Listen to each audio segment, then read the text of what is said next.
വല്ലാർപാടം പള്ളിയിൽ ഒരു കുർബാന കാണാൻ തീരുമാനിച്ചു. വൈകുന്നേരം 5 മണിക്കായിരുന്നു കുർബാന. ഗോശ്രീ പാലം കടന്നു വേണം ഈ പള്ളിയിൽ എത്തിച്ചേരുവാൻ. നല്ല ട്രാഫിക് ഉണ്ടായിരുന്നു. എങ്കിലും കറക്റ്റ് സമയത്ത് തന്നെ ഇവിടെ എത്തുവാൻ ഞങ്ങൾക്ക് സാധിച്ചു. പരിശുദ്ധ കന്യകാമറിയത്തിന്റെ നാമത്തിലുള്ള പള്ളിയാണ് വല്ലാർപാടം പള്ളി.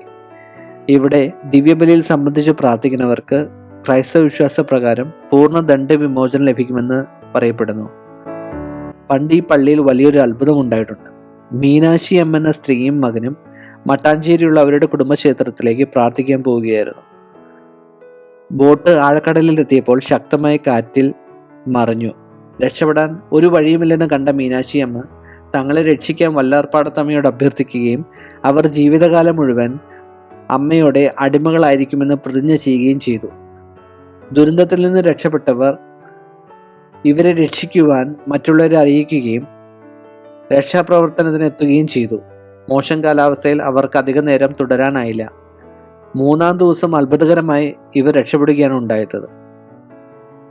ഇവരുടെ ഓർമ്മയ്ക്കായി ദേവാലയത്തിലെ പോർച്ചുഗീസുകാരുടെ പെയിന്റിങ്ങിൽ മീനാക്ഷി അമ്മയുടെ മകന്റെ ചിത്രം രേഖപ്പെടുത്തിയിട്ടുണ്ട്.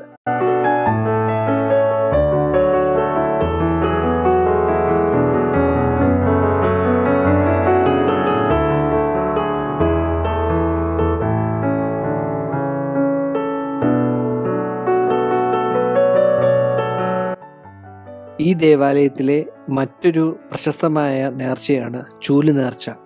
പള്ളിയുടെ മുറ്റം ചൂലുകൊണ്ട് വൃത്തിയാക്കിയാൽ മനസ്സിൽ ആഗ്രഹിച്ച് നടക്കുമെന്നാണ് വിശ്വാസം.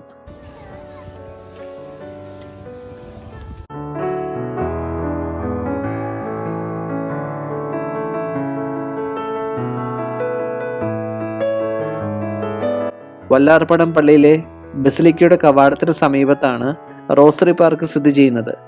ബൈബിളിലെ പ്രധാന സംഭവങ്ങൾ ഇവിടെ ചിത്രീകരിച്ചിട്ടുണ്ട്.